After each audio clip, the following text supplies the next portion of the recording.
Welcome guys. तो आज movie वाला आपके लिए लेकर आया है साल 2022 में रिलीज हुई film all quite on the western front का मूवी एक्सप्लेनेशन। ये कहानी है 1917 की, जब जर्मन में जंग चल रही थी। हम जर्मन सोल्जर सिपाहियों को देखते हैं जिनकी हर तरफ चीख पुकार होती है, चारों तरफ लाशें हैं, सभी डरे हुए थे। इन्हीं बीच हम एक यंग सोल्जर को देखते हैं। उस सिपाही की उम्र बहुत कम थी जो अपने चारों तरफ लाशों को देखकर डरा हुआ था। वो ऐसा हाल देखकर एक जगह पर बैठ जाता है। तभी उसके पास एक सिपाही आता है जो कहता है कि तुम ऐसे बैठ नहीं सकते, तुम्हें हमारे साथ लड़ना होगा। अब वो सिपाही उठता है और बाकी सब के साथ जंग के मैदान में उतर जाता है। उस जर्मन सिपाही ने पहली बार एक फ्रेंच सिपाही को मारा था। इसी तरह वक्त गुजरता रहता है और बहुत सारी लाशें दिखाई जाती हैं जो उन सिपाहियों की थी जो जंग में मारे गए थे, जो जर्मनी और फ्रांस के बीच में चल रही थी। इन्हीं लाशों में उस लड़के की भी लाश थी जो कुछ वक्त पहले बहुत ज्यादा डरा हुआ था। अब उसकी लाश सड़ने गलने लगती है, इसलिए सभी सिपाहियों की लाशों को ताबूत में बंद कर दिया जाता है और फिर एक एक करके सबके शरीर से यूनिफॉर्म उतार लिए गए थे और उन यूनिफॉर्म को वापस शहर में भेज दिया जाता है ताकि वो कपड़े धुलें और जो नए आने वाले सिपाही हैं उन्हें ये कपड़े दोबारा दिए जा सके। इसी बीच हम शहर को देखते हैं। पोल नाम का लड़का, जिसको एक जांबाज बहादुर सिपाही बनने का बहुत शौक था, वो जंग में जाना चाहता था। अब वो भी उस जगह पर आ जाता है जहां पर फौज सिपाहियों को लड़ने के लिए चुन रही थी। वो भी अपना फॉर्म फिल करता है और उन्हें दे देता है, मगर उसके फॉर्म पर उसके डैड के साइन नहीं थे, क्योंकि वो जानता था कि उसके डैड कभी भी उसे आर्मी में जाने की इजाजत नहीं देंगे। इसलिए उसने बड़ी ही चालाकी से अपने डैड के साइन को किया और अपने दोस्तों के साथ आर्मी में शामिल हो गया। अब सभी चुने गए सिपाहियों को एक जगह पर जमा किया जाता है। जनरल आकर सबको बताते हैं कि एक सिपाही का होना बहुत फख्र की बात है। सब इस बात को सुनकर और भी ज्यादा जोश में आ गए थे। अब सबको वही यूनिफॉर्म दिए जाते हैं जो इन्होंने मरे हुए सिपाहियों के शरीर से उतारे थे। पॉल और उसका दोस्त सिपाही का यूनिफॉर्म पहनकर बहुत फक्र महसूस कर रहे थे। उन्हें लग रहा था कि पता नहीं एक सिपाही की जिंदगी कितनी अच्छी होने वाली है और उनकी जिंदगी का एक कितना अच्छा दिन है। अब इनको बताया जाता है कि सब सिपाहियों को वेस्टर्न फ्रंट की तरफ ले जाया जाएगा, जो जगह फ्रांस में है। अब सब सिपाही वेस्टर्न फ्रंट की तरफ निकल पड़ते हैं। इन्हें बताया जाता है कि इन्हें आधे रास्ते में ट्रक से उतारकर पैदल ही अपना सफर शुरू करना है। जब ये लोग पैदल चलने लगते हैं तभी जमीन में बॉम्ब फटने शुरू हो गए थे जो कि फ्रांस के सिपाहियों ने छुपाए थे। ये सब नीचे लेट जाते हैं। इन्हें बताया जाता है कि जल्दी से अपने मास्क पहन लो, क्योंकि इन पर गैस का भी हमला हो सकता है जो कि खतरनाक गैस है, जिससे इनकी मौत भी हो सकती है। सब अपने मास्क पहनने लगते हैं। इसी बीच पॉल देखता है कि उसका साथी जिसने मास्क नहीं पहना था, वो पॉल जब उसकी मास्क पहनने में मदद कर रहा था तो वो अपना मास्क पहनने में उसे देर हो जाती है। इसी बात पर उसका सीनियर उस पर चिल्लाता है और कहता है कि देखो, किसी दूसरे की मदद तब करना जब तुम पहले अपना मास्क पहन लो। इसके बाद ये सब आगे बढ़ते हैं। जब ये बेस पर पहुंचते हैं तो वहां का बहुत बुरा हाल होता है। बेस पानी से भरा हुआ था। सबको कहा जाता है कि यहां से इन्हें पानी निकालना है। अब ना तो इनके पास कोई बाल्टी थी और ना ही कोई और सामान, इसलिए सब अपने हेलमेट उतार कर पानी निकालने लगते हैं। यहीं पर पॉल की मुलाकात एक आदमी से होती है जो यहाँ के हालात के बारे में उसे बताता है। उधर उसका एक दोस्त जो यहाँ पर आकर ऐसे हालात देखकर बहुत ज्यादा परेशान हो गया था, वो पॉल से कहता है कि मैं नहीं जानता था जंग में ऐसे हालात होते हैं, मैं यहाँ पर नहीं रह सकता, मुझे अपने घर वापस जाना है। मगर अब इसकी ऐसी कोई भी बात का कोई फायदा नहीं था, क्योंकि ये लोग अब जंग लड़े बगैर यहाँ से नहीं जा सकते थे। इसी तरह पानी निकालते हुए रात हो जाती है। अब रात को इन्हें जिम्मेदारी दी जाती है कि इन्हें बॉर्डर पर खड़े होकर पहरा देना है। पॉल जब अपने साथियों के साथ पहरा दे रहा होता है तो वो इस बात से बिल्कुल अनजान था कि यहाँ पर गोली भी चल सकती है। तभी उसके सर पर एक गोली आकर लगती है और वो नीचे गिर जाता है। वो सोचता है कि अगर ये गोली इसके हेलमेट पर ना लगी होती तो आज ये जिंदा ना होता, क्योंकि वो अपने हेलमेट की वजह से बच गया था। थोड़ी ही देर पर यहाँ पर बॉम्ब गिरने शुरू हो गए थे। एक भगदड़ मच जाती है। सभी सिपाही बेसमेंट में जाकर छिप जाते हैं। चारों तरफ गोलियां चल रही थी। पॉल का वो दोस्त जो यहाँ आकर पछता रहा था, वो बहुत ज्यादा डर जाता है और वो चिल्ला चिल्ला कर यही कह रहा था कि मुझे अपने घर वापस जाना है, मगर उसकी इस बात को सुनने वाला वहां कोई भी नहीं था।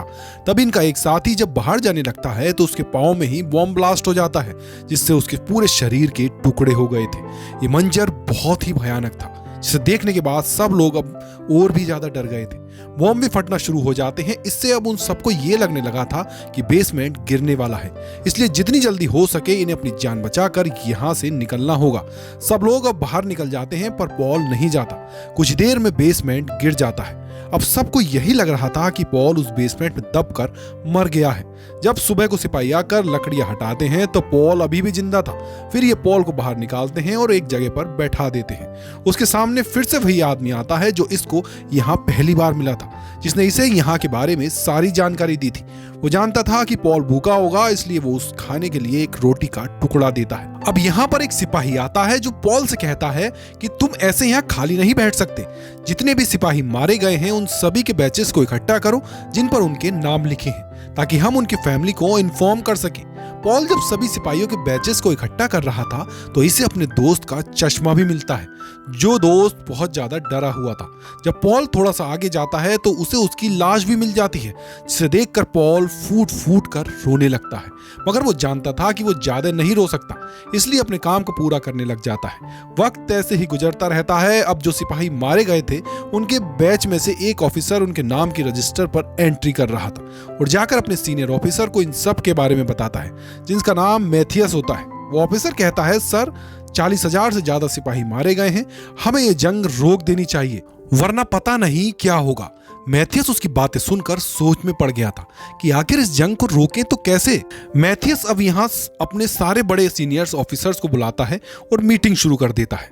उधर पॉल और उसकी टीम को अब एक जगह से दूसरी जगह भेजा जा रहा था, एक दूसरे बेस पर, जहां इन्हें और भी सिपाहियों के साथ रहना था।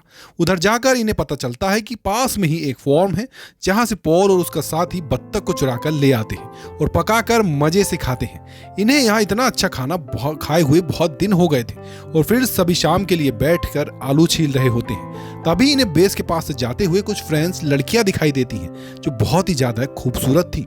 पॉल का एक साथी उनके पास जाकर उन्हें अजीब सा डांस दिखाता है ताकि उन्हें इम्प्रेस कर सके और उनके साथ ही चला जाता है। फिर थोड़ी देर बाद सबके घरों से लेटर आते हैं जो सब में बांटे जा रहे थे। पॉल का साथी, जिसको पढ़ना लिखना नहीं आता था, वो पॉल के पास आता है और उसे अपना लेटर पढ़ने के लिए देता है, जिससे पॉल को पता चलता है कि उसकी एक वाइफ और एक बच्चा था, मगर बच्चा किसी बीमारी की वजह से मर गया था।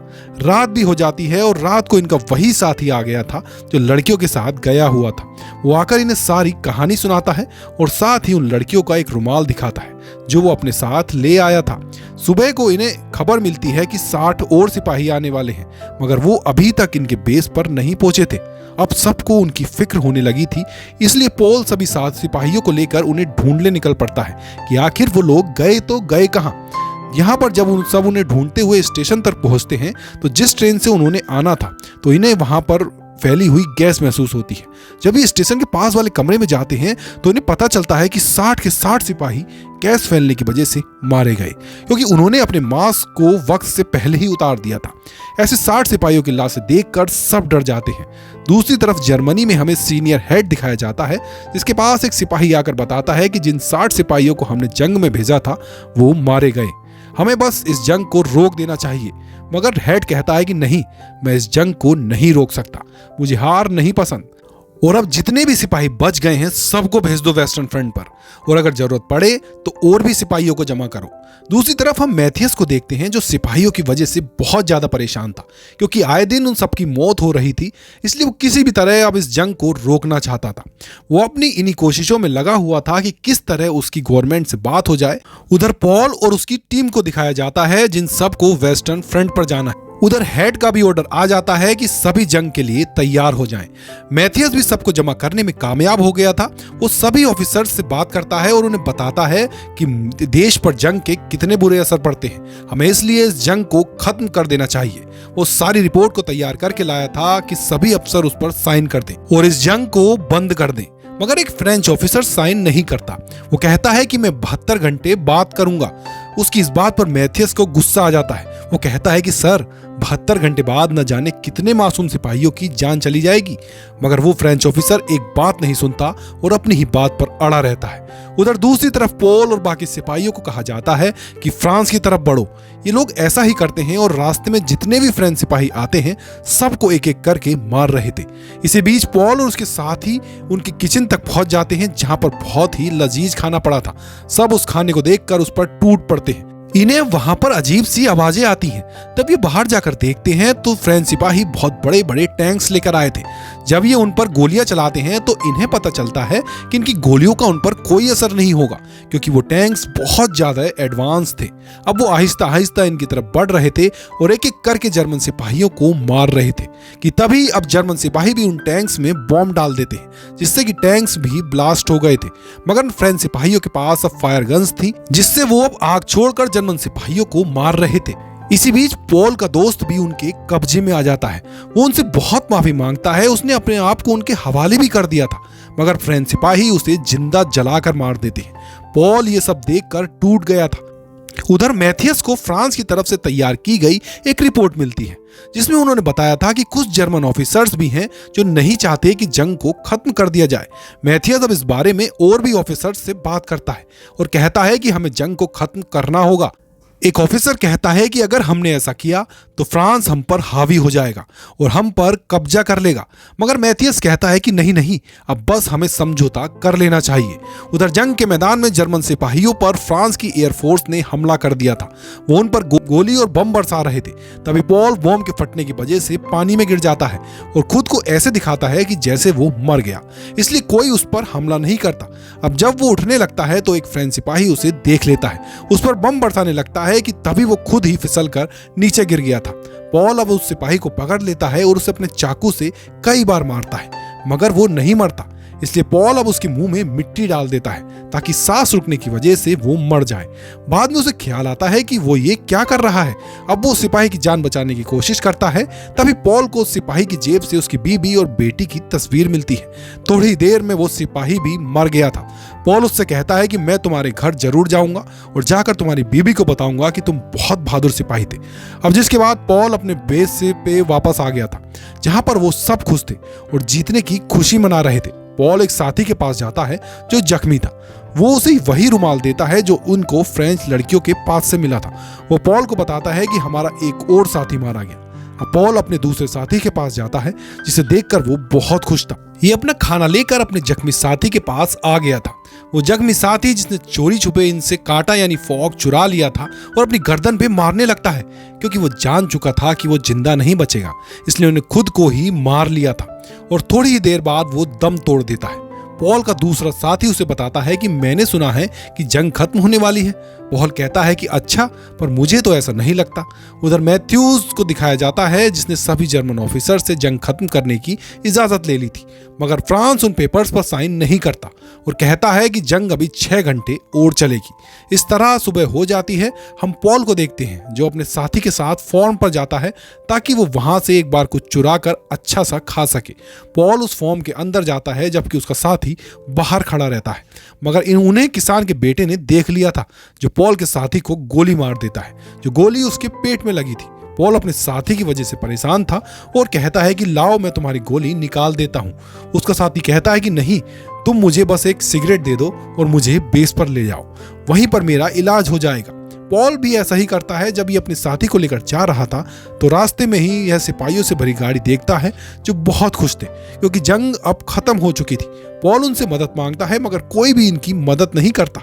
जब ये अपने साथी को लेकर बेस पर पहुंचता है तो इसे डॉक्टर बताते हैं कि तुम्हारा साथी मर चुका है।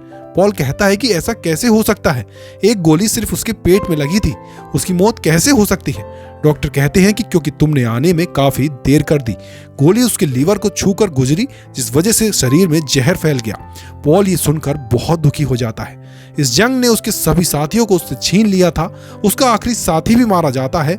इसके बाद इन्हें ऑर्डर दिया जाता है कि सबको हेड के पास पहुंचना होगा, जिसने सभी भी हार नहीं मानी थी।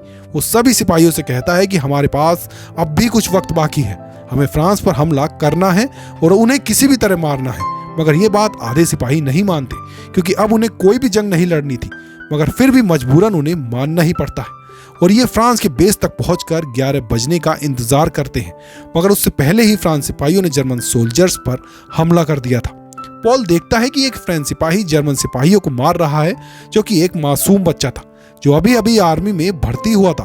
पॉल उसे बचाता है और फ्रेंच सिपाही से लड़ता हुआ बेसमेंट में आ जाता है। तभी पॉल को पीछे से एक फ्रेंच सिपाही ने आकर चाकू मार दिया। तभी यह ऐलान भी होता है कि जंग खत्म हो गई है। पॉल जो कि जख्मी था वो आहिस्ता आहिस्ता आगे बढ़ता है, तभी जंग के बाद का नजारा देख सके। वो बाहर आ गया था और बाहर आकर गिर जाता है। वो लड़का जिसकी जान पॉल ने बचाई थी, उसको एक ऑफिसर आकर कहता है कि सभी मरे हुए सिपाहियों के बैचेस को इकट्ठा करो। तभी उस लड़के की मुलाकात फिर से पॉल से होती है। वो अब मर चुका था। उसके हाथ में वही रुमाल था जो उसे उसके जख्मी साथी ने दिया था। वो लड़का पॉल के हाथ से रुमाल लेकर अपने गले में डाल लेता है ताकि वो सारी जिंदगी पॉल को याद रख सके कि उसने उसकी जान बचाई थी। तो ये कहानी थी पॉल की, जिस बेचारे को ये लगा कि सिपाही बनने के बाद उसकी जिंदगी खुशहाल हो जाएगी, मगर वो ये नहीं जानता था कि उसे कितनी मुश्किलात का सामना करना पड़ेगा। और ऐसे ही हमारे बहुत से बहादुर सिपाही हमारे बॉर्डर पर डटे हुए हैं। वो अपनी जान को खतरे में डालकर आपकी जान की हिफाजत कर रहे हैं। और इसी मैसेज के साथ इस फिल्म की कहानी भी यहीं पर खत्म हो जाती है।